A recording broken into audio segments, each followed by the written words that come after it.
I'm here to lower significantly the intellectual tone of the evening.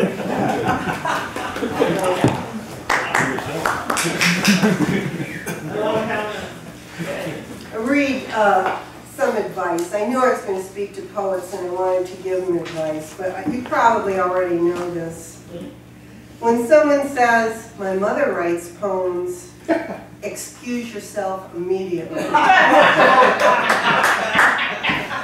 I'd love a copy of your book, but I'm broke. Say, "Oh, that's too bad. Leave fast." When she says, "I write poetry," say, "Well, it's not too late to stop." When he asks, "Why don't you rhyme?" say, "All the good ones have been used up." And when she says, "My husband hates poetry," say, "That's too bad. When did he die?"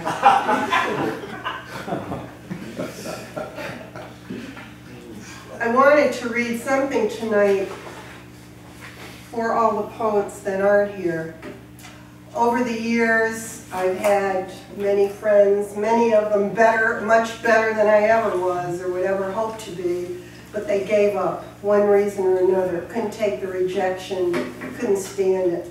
So this is for them, and it's called Purple Hearts.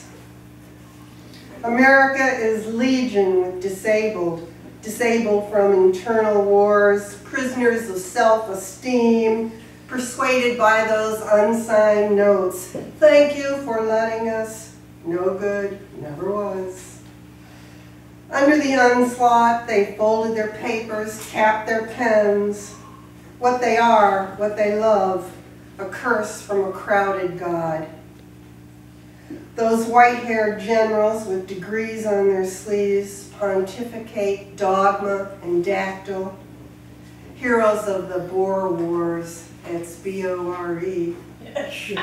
Making sure each line marches in Rangoon. Anything else out of croon, swoon, you know, the doublemint tune. And yes, the girls with the uncapped breasts panting in the front rows, long legs open wide, maybe, but sometimes even that isn't enough. One noticed he could really sing. Started a group.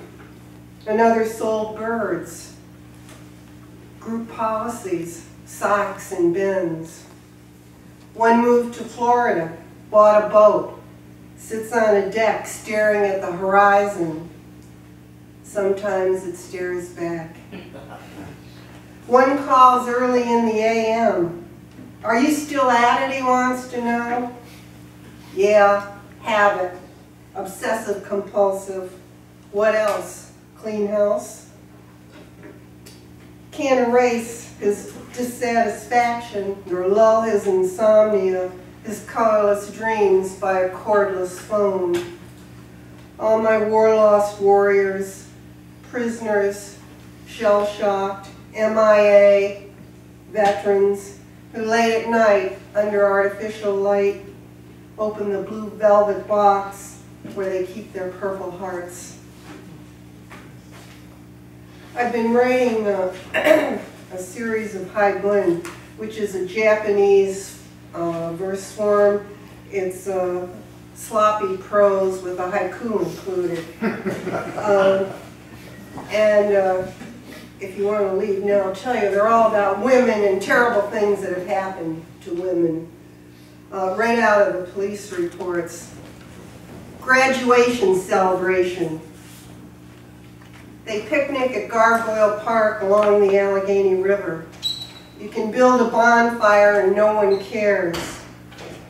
The current is deceptive this time of year. Not even a full moon to highlight the ripple of the current. And if she stumbled or tripped, tipsy, once the water had her, there was no use to call. No one would hear that small voice. She was a good swimmer, but the river would not let go. The water cold, almost refreshing, the bank racing by, moving further and further away. The smoky glare of the fire a beacon, fading, making it clear about how things would go. It was 3 weeks downstream until the river let her go, her eyes wide with surprise, everything settled, and so soon. Under the willows, out of the current, driftwood piles.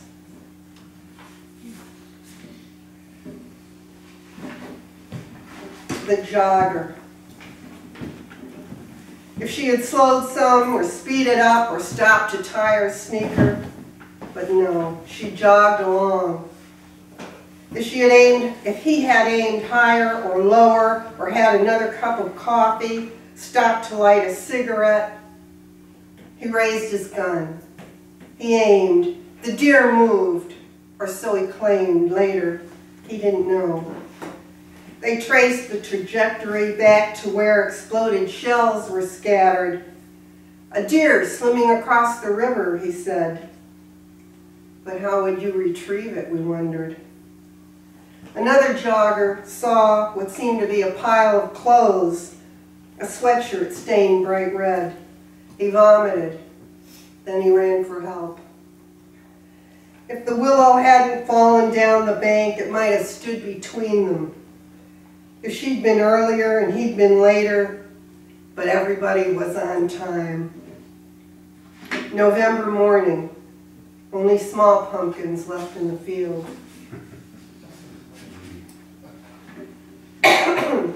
In the dead end of November, the sketch of what she might have looked like stared from the front page. Dead since June, they think, about the time the carnival was here. Some kids found her face down in the wild grass that grows where the water level, when the water level falls along the river. The drawing is familiar, as if I knew her in school, but she was dumb and sat in back. Or once maybe in phys ed we shared a locker and I saw her ragged underwear. Maybe he let her ride free. Her long, fine hair shiny under the tilt-a-whirl lights, gravity throwing her against him. She was with us such a short time, so loosely connected. No one missed her. So perhaps when he wrapped his finger around the ends of her hair, she walked into the dark with him. Perhaps she wanted to. Perhaps he heard her. Perhaps she said she'd tell. I want to think she opened under him, licking the salt on his neck, knew that grief touching everywhere before he rolled her over, pumped 2 shots behind her ear. This autumn road, those who travel it go alone. So lest you think I'm just another pretty face, I'll read Saturday Knockers. I'm sure this has happened to you. They always come Saturday morning if you work 8 to 5. The buggers know it. They come knocking and they know you're there. They have a sixth sense about it. Saturday Knockers. They come to the door early Saturday a.m. They know you're home. No use to skulk behind the blinds. Open the door, invite them in. Some drink coffee, some don't. When they're comfy, unloading their pamphlets, pull out your poems. Start to read. Tell them, shh, listen. Read another and another. Don't shut up for a minute. If they begin to pack up, rise hesitatingly. Tell them poetry can save their souls. Tell them they see us through a glass, darkly. Say, let some light in your life. Make it new. I'll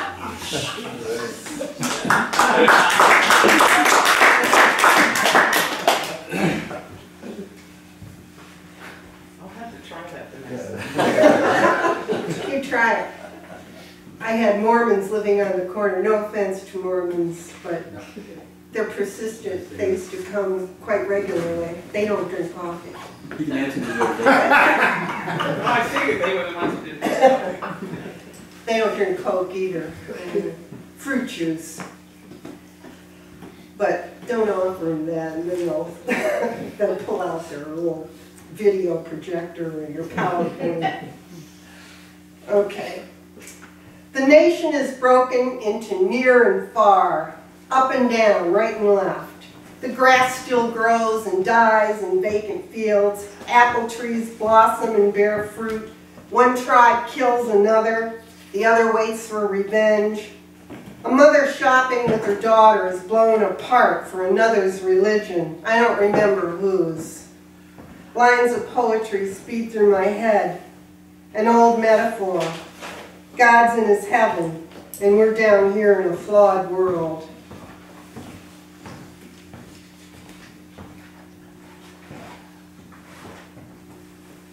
A couple of the poems previously have all been set along the Allegheny River, and I live about 2 blocks away.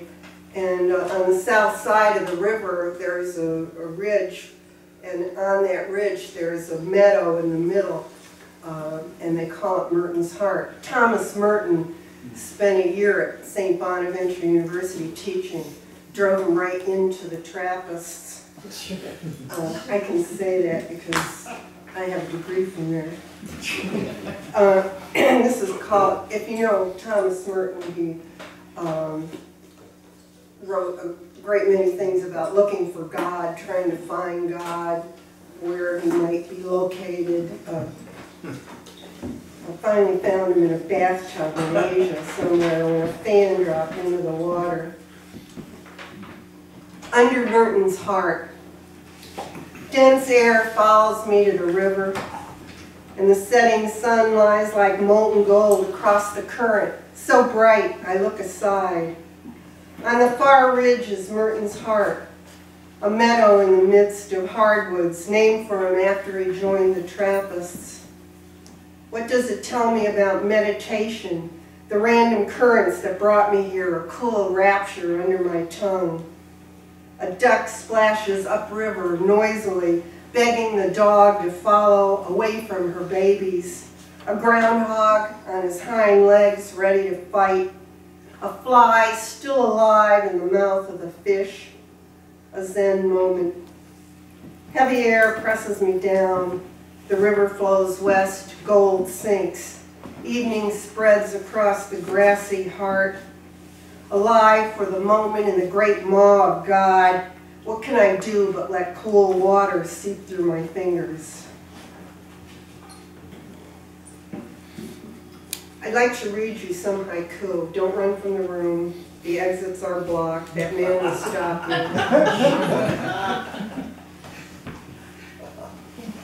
Actually,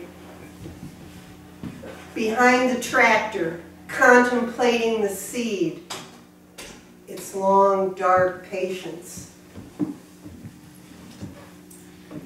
True haikuists read them twice, but you guys are a fast taker.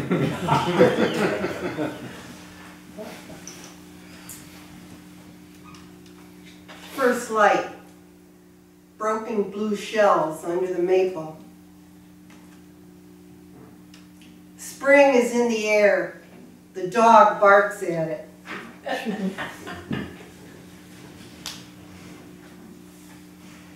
It's my favorite. I can't hear you. The forsythia is shouting.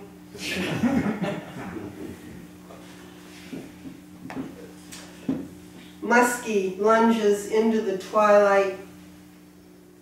Water sound.